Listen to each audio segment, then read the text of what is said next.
Qala Rasulullah sallallahu alaihi wasallam, bersabda Rasulullah sallallahu alaihi wasallam fi marwahu Abu Sa'id Al-Khudri, pada hadis yang diriwayatkan oleh sahabat Abu Sa'id Al-Khudri radhiyallahu taala anhu, qala, beliau menyampaikan, qala Rasulullah sallallahu alaihi wasallam bersabda, lihat kalimatnya, bima makna, lihat saya langsung ke ujung hadisnya saja karena ini cukup panjang sekali.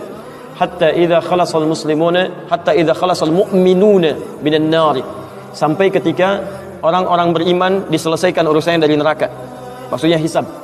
Ya, saat dihisab dan dipisahkan nih, orang beriman semua sudah masuk surga, siap masuk surga semua. Ya. Yang buruk-buruk masuk neraka, dah masuk ke neraka. Jadi kalau amalan Anda misalnya 50,001%, Masya Allah, maka Anda masuk ke dalam surga insya Allah. Lebih banyak amal baiknya. Tapi kalau amalan jelek Anda misalnya 50,001%, amal baiknya 49,99, masuk ke mana? Ke neraka. Walaupun cuma 0,01%. Yang jadi masalah sekarang 50%, amal baik 50, amal jelek 50. Masuk ke mana? Taib. Nah itu belum ke surga dan tidak ke neraka. Lihat kalimat saya, belum ke surga, tidak ke neraka. Disimpan di tempat yang tinggi, yang bisa teramati keduanya. Bisa melihat ke surga, bisa terdengar jerit neraka. Kalau lihat udah nggak tega, udah nggak kuat ke neraka. Terdengar jerit neraka. Yaitu disebut dengan A'raf namanya, tempat tinggi yang bisa melihat keduanya. Disebut A'raf. Ya, makanya ada Quran surah Al-A'raf, Anda baca dari ayat 45-nya sampai dengan ayat ke-50-nya. Ada ashabul A'raf yang belum ke surga dan sangat ketakutan mendengar jerit-jerit neraka sehingga ingin mengharapkan rahmat Allah Subhanahu wa taala. Dia akan ditempatkan di situ di tengah-tengah nanti sampai selesai hisab. Begitu selesai hisab, dia memohon rahmat Allah, diberikan rahmat Allah, baru kemudian dimasukkan ke dalam surga. Kalau hisabnya misalnya berlangsung selama sehari, maka 1000 tahun dia nunggu di situ. Tayyib. Hatta idza khalasal mu'minuna minan nar, sampai ketika orang-orang beriman itu ya, mulai diselesaikan dari urusan nerakanya. Tayyib, sudah mulai masuk ke dalam surga. Ini sudah selesai, mau masuk ke dalam neraka. Dan dimasukkan, masuk semuanya. Apa yang terjadi? Ma minkum min ahadin bi ashaddi munashadatan lillahi fi istiqsa'il haqqi li ikhwanihi tayyib minal mu'minin lillahi minal mu'minin. Anda tidak akan temukan pada saat itu situasi saat orang-orang beriman akan masuk ke dalam surganya, sementara yang neraka sudah dihukum di situ, sudah banyak yang dihukum, sudah macam-macam masuk. Ini sudah mulai mau selesai, tiba-tiba ada orang-orang yang mengadu kepada Allah Subhanahu wa taala, memohon dengan sangat. Nabi katakan, Anda tidak akan pernah temukan orang yang paling banyak kuat permohonannya kepada Allah, memelas dengan tulus. Asyaddu munasyadatan. Munasyadah itu sesuatu yang dimohonkan dengan sangat. Ya Allah, mohon ya Allah. Mohon ya Allah.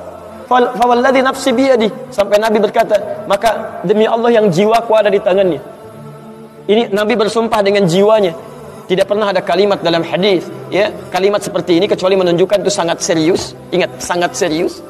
Dan ada sesuatu yang penting di dalamnya. Nabi serius menyampaikan ini. Kita jangan anggap bercanda gitu kan. Falladzi nafsi biyadi. Maka demi jiwaku yang ada di tangan Allah Subhanahu wa taala, yang bisa diwafatkan kapan saja. Lihat kalimatnya. Fayaqulu, maka mereka berkata, fayaqulu, maka mereka berkata, ya Rabbuna, wahai Rabb kamu, wahai Rabb kami yang tengah merawat kami di dunia, memberikan kecukupan, memaafkan kami, mengampuni kami dan memberikan nikmat surga sekarang. Wa ya Rabbuna, wahai Rabb kami, hum ashabuna, mereka ada di antara teman-teman kami. Dalam kalimat yang lebih kuat, kalimat yang menggunakan ikhwan, kata ikhwan, hum ikhwanuna, hum ikhwanuna, mereka saudara-saudara kami ya Allah. Hum yasumuna ma'ana, ada orang-orang yang berpuasa bersama kami saat di dunia.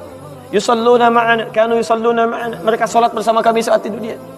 Jadi tiba-tiba ada sekelompok ikhwan yang datang kepada Allah, yang kehilangan saudaranya. Kok nggak ada di surga gitu kan? Ketika dia mau berangkat, padahal dulu punya cita-cita yang sama dan sebagainya, tapi karena bekalnya tidak cukup, sebagian ada yang masuk ke dalam neraka. Tiba-tiba mengatakan kepada Allah dengan permohonan yang sangat, ya Allah, saya kehilangan saudara saya. Ya Allah, saya kehilangan saudara saya. Ya Allah, dulu kami puasa sama-sama. Ya Allah, dulu kami sholat sama-sama. Ya Allah, dulu kami ibadah sama-sama. Ya Rabb, kami tidak temukan dia di sini. Ya Allah, mohon, terus mohon.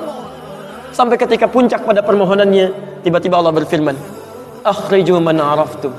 Hei para malaikat, keluarkan orang yang dikenali oleh orang-orang ini, yang disebutkan tadi. Keluarkan mereka dari neraka.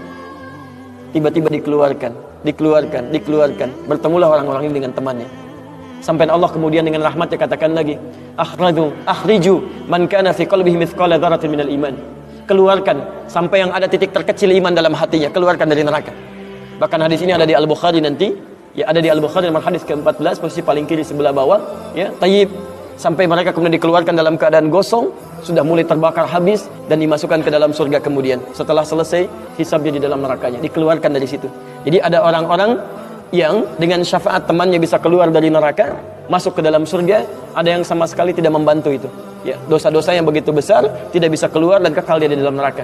Walaupun dia merasa beriman kepada Allah, tapi digugurkan keimanannya dengan ibadah-ibadah yang melanggar ketentuan Allah, seperti syirik dan sebagainya. Tapi poinnya adalah tiba-tiba ada segolongan teman yang memohon kepada Allah Subhanahu wa taala, "Ya Allah, kami puasa sama-sama, kami ibadah sama-sama, kami sholat sama-sama ya Allah, cuman saya nggak temukan dia di sini." Itu indah. Nah, permohonan sesuatu untuk melengkapkan pada yang kurang disebut dengan syafa' namanya. Pelengkap yang kurang disebut dengan syafa'. Makanya di tarawih itu ada salat syafa'.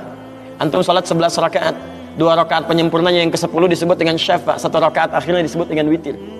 Ya, ada teman yang merasakan ada yang kurang nih ya Allah, begitu saya masuk, teman saya nggak ikut.